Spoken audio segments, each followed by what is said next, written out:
The first rays of sunlight spilled over the hills as Sister Maria awoke.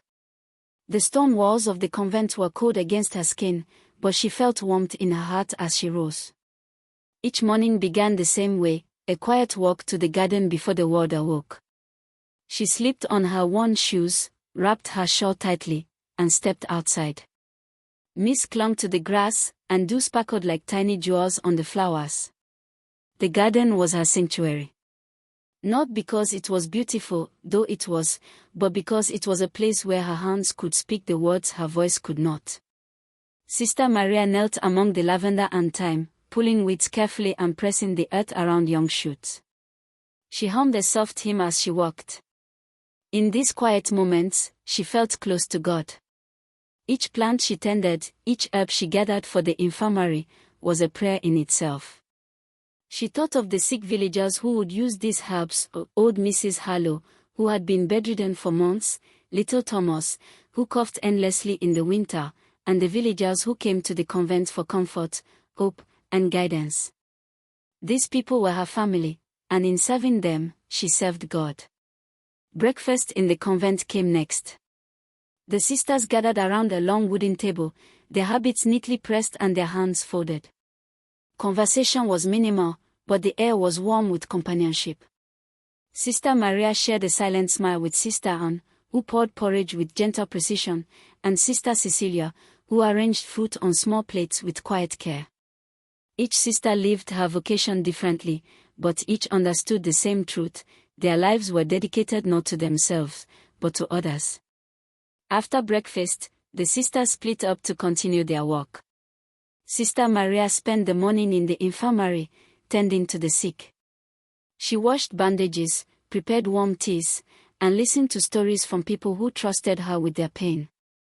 Mr. Thompson, an old man with a kind face but a weak body, spoke of memories long past, and Sister Maria listened with patience. Sometimes she did not know how to answer, and sometimes no words were necessary.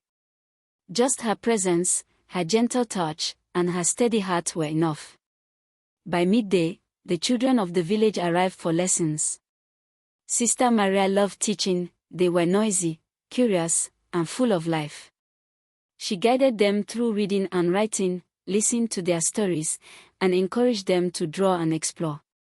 She saw her vocation in their smiles, in the way their eyes lit up when they learned something new. The convent walls, she realized, were not barriers but a bridge between her life and the lives of those around her. Evening came slowly, the sky painted in shades of pink and gold. Sister Maria returned to the garden, her hands dirty but her spirit light. She knelt among the flowers, reflecting on the day. There was tiredness, yes, but there was also peace. She understood now that vocation was not about grand gestures or recognition, it was about showing up, every day, in love and service. She whispered a prayer of thanks, not only for the garden or the people she helped, but for the simple chance to live a life of purpose. When night fell, she returned to her small cell, the quiet of the convent wrapping around her like a blanket. She knelt beside her bed and reflected on the day. The world outside might not notice the small acts she performed, the herbs she collected, the bandages she changed, the lessons she taught, but God did. And that was enough. Her vocation was a thread in a tapestry larger than herself, a life woven with care, patience, and unwavering faith. With a final breath of gratitude, she lay down to sleep, ready to rise again with the sun.